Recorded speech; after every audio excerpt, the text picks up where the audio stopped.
이제 나눌 말씀을 통해서 우리 모두에게 큰 은혜가 있기를 원하고 그 은혜를 통해서 결단하시기를 주의 이름으로 축원합니다. 첫 번째 말씀입니다. 우리 인생의 주권이 하나님께 있음을 확실히 깨달아야 할 줄로 믿습니다. 같이 하실까요? 우리 인생의 주권이 하나님께 있음을 확실히 깨달아야 합니다. 아멘.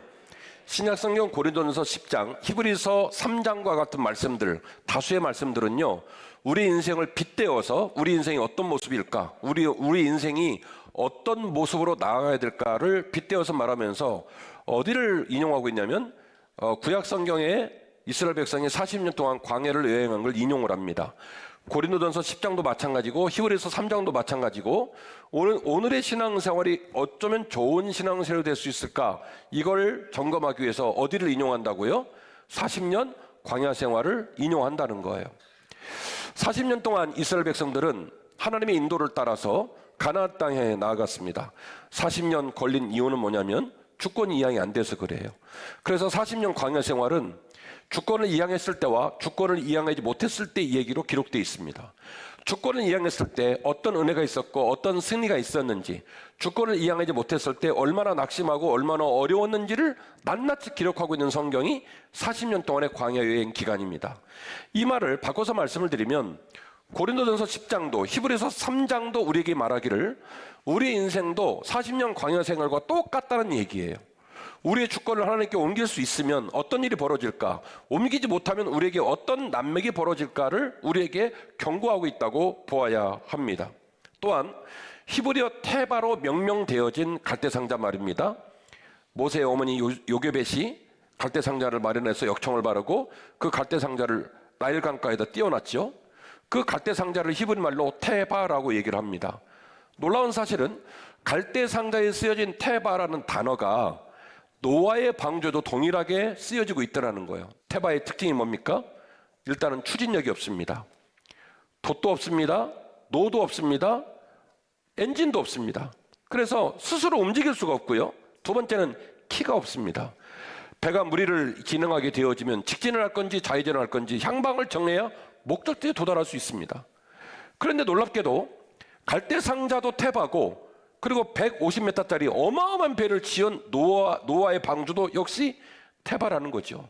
똑같은 특징을 갖고 있는데 추진력이 없고 방향을 결정할 수가 없다는 겁니다. 노아는 그 배를 타고 끝내 아라랏산에 도착을 하게 됐습니다. 어떻게 도착했죠? 하나님의 주권 속에서 바람이 불게 하시고 좌회전하고 유턴하고 직진해서 결국 도달하니 어디에 도착한 겁니까? 아라랏산에 도착한 거예요. 요게벳이 슬픔의 눈물을 흘리고 노래를 부르며 자기 생때 같은 아들을 갈대상자에 뉘어서 나일 강가에 띄웠습니다. 어디로 갈지 무엇을 할지 알 길 없는 힘없는 그 갈대상자를 하나님의 때를 따라 바람이 불게 하고 물결이 흘러가게 해서 누구의 앞으로 인도했냐면 바로의 공주 바로 앞으로 인도를 한 거죠. 그리고 공주 또한 그 시간에 정확하게 테바 갈대상자를 만날 수 있도록 하나님이 인도해 주셨다라고 하는 것이죠. 여러분, 우리 인생이 반드시 하나님의 주권 속에서 인도하시는 받을 때 가장 안전하다는 것을 꼭 기억하시기를 주의 이름으로 축원합니다. 우리가 하는 것보다 하나님이 하시는 것이 훨씬 더 낫습니다. 사실은 우리는 우리 인생을 알 길이 없습니다. 우리 인생의 주권도, 우리 자녀의 인생의 주권도, 여러분의 직장과 여러분의 사업장, 여러분의 건강, 여러분의 삶의 모든 주권을 하나님께 옮기시기를 주의 이름으로 축원합니다. 하나님께서 책임져 주는 것이 훨씬 더 낫다는 거예요. 주권을 나에게 옮기라는 말이 얼마나 중요할까? 제가 지금 4가지 성경을 여러분에게 읽어드릴 터인데 특별하게 사족을 달지 않겠습니다. 그냥 말씀만 읽어드릴게요. 말씀만 읽어드려도 하나님께서 우리에게 너의 인생의 주권을 내게로 옮기라고 얼마나 강조하는지 여러분 느끼실 수가 있을 겁니다. 잠언 3장 5절입니다. 너는 마음을 다하여 여호와를 신뢰하고 너의 명철을 의지하지 말라. 너는 범사의 그를 인정하라. 그리하면 내 길을 주께서 친히 지도하여 주시리라. 할렐루야. 이는 주님의 말씀이십니다. 시편 37편 5절입니다. 너의 길을 여호와께 맡기라. 그를 의지하면 그가 친히 이루시고 너의 의를 빛같이 드러내시며 너의 공의를 정오의 빛같이 하시리로다. 할렐루야. 시편 37편 6절 이하의 말씀이었습니다. 로마서 8장 26절입니다. 이와 같이 성령도 우리의 연약함을 도우시나니 우리는 마땅히 기도할 바를 알지 못하지만 오직 성령이 말할 수 없는 탄식으로 우리를 위하여 친히 간구하시느니라. 마음을 살피시는 이가 성령의 생각을 아시나니 이는 성령이 하나님의 뜻대로 성도를 위하여 친히 간구하시기 때문이라. 우리가 알거니와 하나님을 사랑하는 자 곧 그의 뜻대로 부르심을 입은 자들에게는 모든 것이 합력하여 선을 이루느니라. 아멘. 이게 무슨 얘기냐면, 얘야, 나는 너희를 축복할 때 특정한 장소, 특정한 시간, 특정한 사람을 축복하는 게 아니라 너를 축복하는 사람이야. 너 말이다. 마음대로 가. 동쪽을 가든지 서쪽을 가든지 여름에 물에 들어가든지 겨울에 산에 올라가든지 너 하고 싶은 대로 해. 근데 말이다, 너 거기 갈 때 너 혼자 보내지 않을 거야. 내가 함께 갈 거야. 내가 너를 지킬 거야.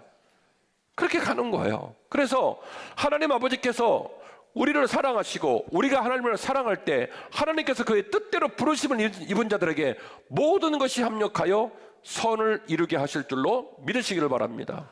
그러니까 주와 함께하는 일은 즐거운 일이든 슬픈 일이든 잘 되는 일이든 어려운 일이든 모든 것이 합력하여 선을 이루는 길인 줄 믿으시기를 바랍니다.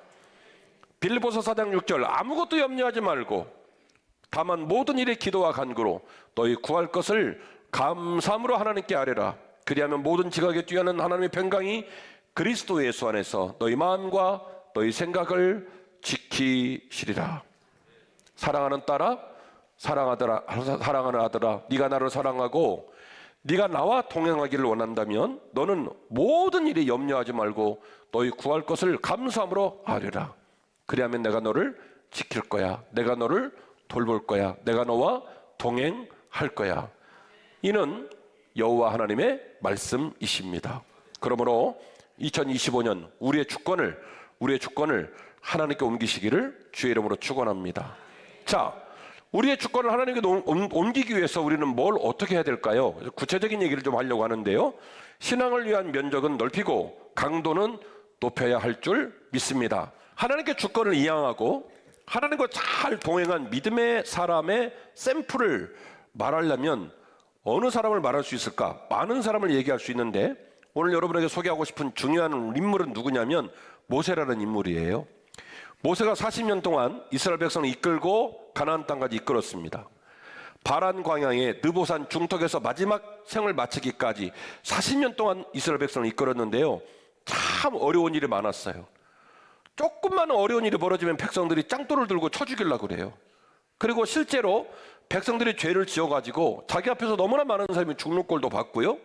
그리고 식계를 받아오는 과정도 녹록지 않았고 성막을 짓는 과정도 참 힘들었습니다.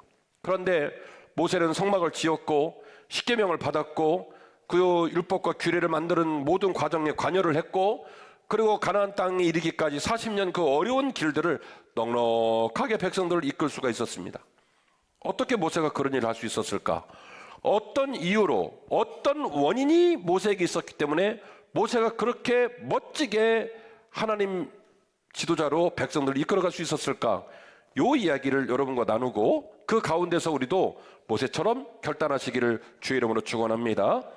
오늘 본문의 7절 이렇게 써 있습니다. 모세가 항상 장막을 취하여 진 밖에 쳐서 진과 멀리 떠나게 하고 그 장막의 이름을 회막이라 하였더니 여호와를 앙모하는 자는 다 진 바깥 회막으로 다 갔다. 자, 여기서 말하는 여호와를 앙모하는 사람, 히브리 원어를 보니까 개역개정판은 좀 모호하고 멋진 말로 번역을 해놨어요. 여호와를 앙모하는 사람 이렇게 번역을 했는데 히브리어 원어를 보면요, 여호와를 찾는 사람, 여호와를 구하는 사람, 여호와에게 조언을 구하는 사람, 이게 직역의 뜻이에요. 그러니까 회막의 어떤 역할이 좀 달랐다는 거예요. 회막은요, 시간이 흘러가면 제사를 드리는 용도가 세집니다. 회막에서 번제를 드리고 화목제를 드리고 나중에 중앙성소인 솔로몬의 성전도 마찬가지죠. 성전하면 떠오르는 게 뭐예요? 제사예요. 제사가 이루어지고 그 제사의 행위들이 이루어지는 공간이 회막인데, 처음 회막을 만들었을 때, 처음 성막을 만들었을 때의 회막의 의미는 좀 달랐다는 거예요. 오늘 본문은 이렇게 말하고 있습니다. 여호와를 앙모하는 자, 개역 개정판의 표현이고, 원어를 보면 여호와를 찾는 자, 여호와를 구하는 자, 여호와에게 조언을 듣고 싶은 자, 그들이 회막으로 나와서 뭐 하는 거예요? 회막에서 하나님을 만나는 거예요. 하나님을 만나는 거예요. 그런데 9절 말씀이에요. 모세가 회막에 들어갈 때에 구름 기둥이 내려 회막문에 서며 여호와께서 모세에게 말씀하시니, 모든 백성이 회막문에 기둥이 서 있는 걸 보고 다 일어나서 자기 장막문에 서서 예배하며 사람이 자기 친구와 이야기한 것 같이 여호와께서는 모세와 대면하여 말씀을 하셨다, 이렇게 기록하고 있습니다. 진짜 멋진 얘기인데요. 보세요. 이스라엘 백성이 이동을 하다가 구름 기둥이 멈추면 그곳에다가 회막을 만듭니다. 오늘 보면에 나온 것처럼 회막을 만들고, 그 회막이 진영과 좀 떨어져서 가운데 센터에 있고, 동서남북 이 사방으로 12지파가 자리를 꾸밉니다. 그리고 12지파가 이제 집이 콘크리트로 지은 집이 아니라 옛날에는 뭐였죠? 다 장막이었죠. 텐트. 장막으로 지으면 출입문을 어디로 내냐면, 문을 딱 열고 나오면 어디가 보이냐면 회막이 보이게 출입문을 내는 거예요. 그러니까 북쪽에 있는 분들은 어디로 출입문을 내겠어요? 남쪽으로 낼 거고, 남쪽에 있는 분들은 북쪽으로 출입문을 내겠죠. 오늘 본문의 말씀은 이거예요. 모세가 회막에서 여호와 하나님을 만날 때 구름 기둥이 임하셔서 하나님 모세와 직접 대화를 하시고, 하나님 모세와 직접 대화하는 그 모습을 누가 봤냐면, 각자 자기 장막에서 문을 열고 나온 백성들이요, 그 문에 서서 먼발치에 있는 회막에서 누구와 누가 대화를 하고 있습니까? 모세하고 하나님하고 대화하는 걸 백성들이 전부 다 봤다는 거예요. 이것이 모세가 40년 동안 백성들을 이끌어갈 수 있었던 강력한 리더십의 흔적입니다. 모세가 하나님을 사랑했고, 하나님 모세와 직접 이야기를 하셨다는 거예요. 아울러 민수기 12장 6절 이하의 본문을 보면 이런 얘기가 나옵니다. 모세가 구스여인을 취하거든요. 구스여인을 취한 일이 잘 된 거예요? 못 된 거예요? 잘못된 거죠. 이방인과 결혼하지 말라고 그랬잖아요. 그래가지고 모세의 누이인 미리암하고 형인 아론이 열받아가지고 모세한테 대듭니다. 이게 뭐 하는 짓이냐고. 그래서 막 모세를 비난합니다. 그때 하나님께서 민수기 12장을 보시면 하나님께서 그들을 불러요. 야, 니네 다 나와. 그래가지고 모세를 부르고 아론을 부르고 미리암을 불러가지고 이렇게 얘기를 해요. 너희들이 환상 가운데 내 얘기를 듣고 꿈을 통해 내 얘기를 듣는 줄 내가 안다. 그리고 너희들 맞다나 모세가 구스연을 취한 것이 썩 좋은 일이 아닌 건 나도 공감을 한다만, 그러나 모세는 나에게 충성하는 사람이고 당대의 의인으로서 오늘까지 비록 흠이 좀 있다 손 치더라도, 잘못된 결정을 내렸다 손 치더라도 너희들이 함부로 입방아를 찌를 그럴 만한 사람이 아니야. 왠줄 아니?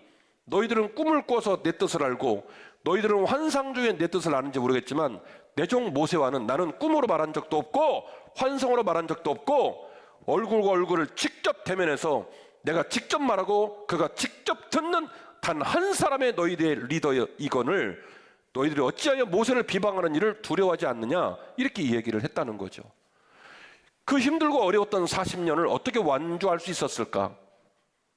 모세가 여전히 하나님을 사랑했고, 하나님 모세를 사랑하셔서 하나님 저 아파요, 하나님 저 힘들어요, 백성들이 땅돌대로 저 죽이려고 해요, 하나님 홍해가 갈라지지 않아요, 하나님 물이 안 나와요, 하나님 먹을 것이 없어요, 그렇게 울고 매달릴 때마다 하나님 모세의 기도를 들어주셨기 때문에 그래요. 성도 여러분, 기억하십시오. 신자의 강력한 신앙은요, 강력한 신적 체험에서 그 힘이 나와요. 저와 여러분은 이 힘을 선물로 받아야 돼요. 예수님은요, 한결같이 기도하심으로 예수님의 사명의 길을 예수님의 아버지신 하나님과 동행을 했습니다. 마가복음 1장 35절인데요.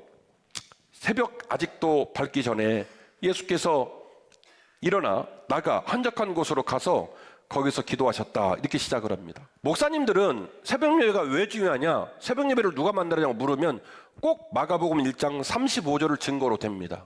예수님께서 새벽 예배를 창시하신 분이라고 마가복음 1장 35절을 댄단 말이죠. 근데요, 과연 새벽 기도회가 예수님이 만든 유산일까? 아니에요.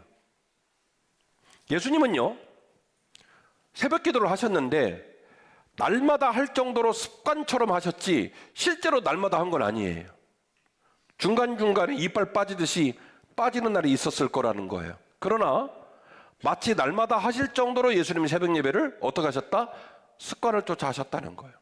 그리고 새벽 기도회하고 새벽 기도는 구분할 줄 알아야 돼요. 새벽 기도하고 새벽 기도회를 구분을 할 줄 알아야 된다고요. 새벽 기도는 개인적인 겁니다.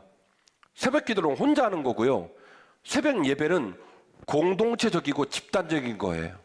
그래서 새벽 기도하고 새벽 기도회는 좀 달라요. 예수님은 새벽 기도회를 하셨어요? 새벽 기도를 하셨어요? 예수님은 새벽 기도를 하셨고 우리는 뭐를 하냐면 새벽 기도회를 하는 거예요. 새벽 기도회를 한다는 얘기는 이 기도회가 집단적이고 공동체적이라는 거예요. 개인적인 의만 가지고 새벽 예배를 드리는 게 아니라 앞에서 옆에서 뒤에서 밀어주고 끌어주고 땡겨주면서 기도회를 하기 때문에 새벽 기도회가 된 거지, 혼자서 하는 기도회를 새벽 기도회라고 말하지 않습니다. 그래서 새벽 기도와 새벽 기도회를 구분할 줄 알아야 한다.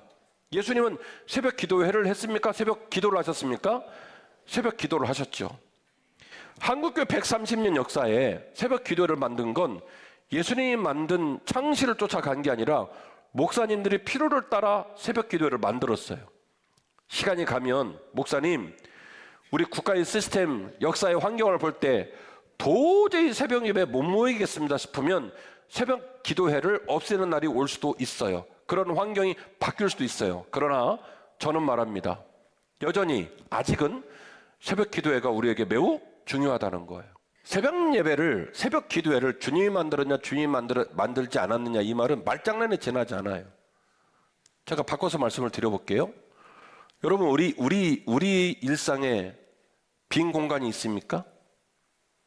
사람을 만나는 공간이 있습니까? 시간의 공간이 있습니까? 마음의 공간이 있습니까? 공간이 있어요, 없어요? 없어요. 새벽 기도회는 그래서 우리 모두가 깨달은 거예요. 자다가 뻘떡 일어나서 새벽 시간만이라도 가장 깨끗해진 마음으로 기도하는 게 우리한테 너무 중요하겠구나라는 생각을 했기 때문에 온라인에서 80명이 넘는 사람이 예배를 드리고 있고, 저는 온라인에 80명이 예배 드릴 때 빤스 입고 들어 누워서 예배 드린 줄 알았거든요. 아니래요. 우리 성도들이 다 예배 드리는 장소를 마련해서 일어나서 옷 입고 제대로 놓고 예배를 드리고 있대요. 그리고 예배당에도 40명 넘는 사람이 예배를 좀 드리고 있단 말이에요. 그럼 매일 100명에서 120명이 예배를 드리고 있는 중인데 이 사람들은 밥 먹고 할 일이 없어서 그럴까? 제가 해보지만 새벽 기도회는요, 우리 모두에게 신앙의 젖줄을 형성하고 신앙의 기반을 다지는데 매우 중요한 역할을 해요. 그래서 제가 공동체 새벽 예배를 선포하고 여러분을 초청하는 거예요. 얼마나 성경적입니까? 신앙생활은 절대로 각 개인의 혼자만의 의지를 가지고 신앙생활을 완주할 수가 없습니다. 아이들 공부를 가르칠 때도, 운동을 가르칠 때도, 직장 가서 일을 할 때도 혼자 안 된다는 걸 알기 때문에 직장도 다 팀을 만들어주고 있고, 학교 생활도 전부 다 또래 집단을 만들고 친구를 잘 만나라고 얘기하면서 인간이 환경과 더불어 살아가는 사람들을 통해서 영향을 주고받으면서 신앙이 깊어지고 믿음이 온전히 세워진다는 거죠. 새벽 기도에 여러분을 초청하는 이유는 그렇습니다. 직접 나와 보시면 차를 끌고 걸어서 교회를 오시면서 은혜를 받고요. 와서 예배를 드릴 때 앞에서 기도하는 사람, 뒤에서 기도하는 사람, 앞에서 설교하는 담임 목사를 바라보며 또 은혜를 받고요. 어떨 때는 즐거워서 나오지만 어떨 때는 힘들게 나오면서 또 은혜를 받고요. 그러면서 우리의 신앙생활이 자라요. 허벅지에 잔근육이 생기고 우리 마음에 주님을 향한 진한 사랑이 생기기 시작합니다. 여유 있을 때, 기회가 있을 때 내가 주님께 기도하겠다? 불가능한 얘기입니다. 그래서 여러분에게 제안합니다. 우리의 삶 속에서 주님과의 면적을 넓히고 주님과의 강도를 높이시기를 주의 이름으로 축원합니다. 우리 주님이 33년의 그 사명을 살아가실 때 하나님과의 면적을 넓혔던 것처럼, 면제가 40년 동안 광야를 여행할 때 하나님과의 면적을 넓히고 강도를 높였던 것처럼 우리도 하나님과의 면적을 넓히고 강도를 높여서 모세처럼, 우리 주님처럼 승리의 믿음의 길로 걸어가시기를 주의 이름으로 축원합니다. 실행지침 마치고 설교를 마치려고 합니다. 실행지침, 포기와 우선순위를 바꾸셔야 됩니다. 우리 인생의 총량이 정해져 있기 때문에 반드시 덜어내는 포기와 우선순위를 바뀌는 결단이 일어나지 않으면 우리는 하나님과의 관계를 가까이 할 수가 없습니다. 반드시 시간, 물질, 만남, 에너지를 덜어내야 됩니다. 우리한테 시간이요, 에너지가요, 물질이요, 마음이요, 총량이 정해져 있어요. 그 정해진 총량을 다 써요. 다 쓴단 말이에요. 주무시기 직전까지 우리에게 주어진 모든 기회를 다 쓴단 말이에요. 우리에게 있는 그 중요한 것을 포기해서 덜어내지 않으면 절대로 주님과의 공간을 마련할 수가 없어요. 주님과 만날 수 있는 장을 마련할 수가 없어요. 덜어내지 않으면 공간이 안 생깁니다. 포기하지 않으면 절대로 없는 공간 만들어지지 않아요. 그래서 오늘 말씀을 듣고 은혜를 받아서 면적을 넓히고 강도를 높이겠다고 마음을 먹었다면 반드시 뭐 하셔야 돼요? 포기하고 덜어내셔야 하는 거예요. 동행하는 면적과 강도를 강화시켜 나가야 됩니다. 이웃과 더불어 간다는 얘기예요. 그래서 함께 더불어 가면서 면적을 넓히고 강도를 높여가겠다는 이야기입니다.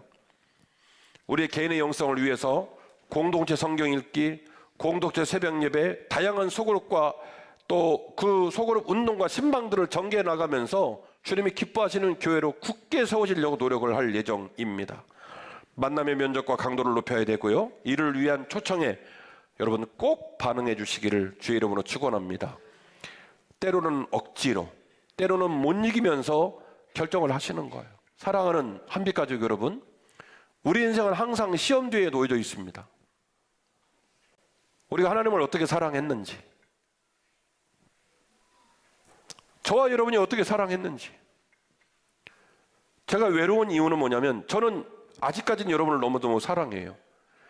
예배당이 꽉 차면요, 세상을 다 가진 것처럼 기분이 좋아요.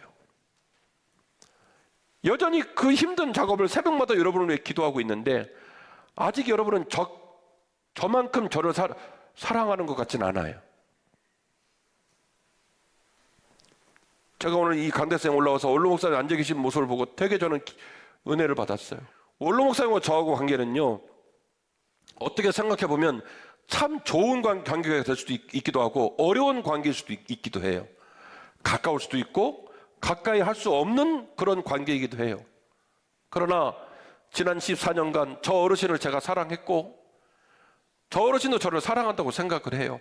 그래서 미운 정 고운 정 다 들어서 저는 지금도 원로 목사님 홀로 계신 게 너무 마음이 아파요. 사랑하는 한빛가족 여러분, 이왕 예수를 믿을 거라면, 이왕 한빛교회를 다닐 거라면 그냥 의미 없이 왔다 갔다 하는 교회 아니라 내 교회, 우리 교회, 주께서 우리에게 맡기신 그 만남의 면적을 넓히고 그 만남의 강도를 높여서 우리 동역자들의 관계가 힘있고 뜨거운 관계 되었으면 좋겠고, 우리 주님과도 그런 관계를 맺으시기를 주의 이름으로 축원합니다.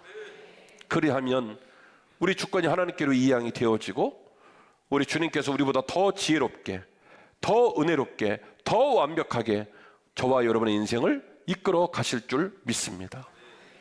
이 주님의 인도하심을 기대하고 이 주님의 인도하심 가운데 순종하고 믿음으로 끝까지 승리하시는 저와 여러분이 되시기를 주의 이름으로 축원합니다.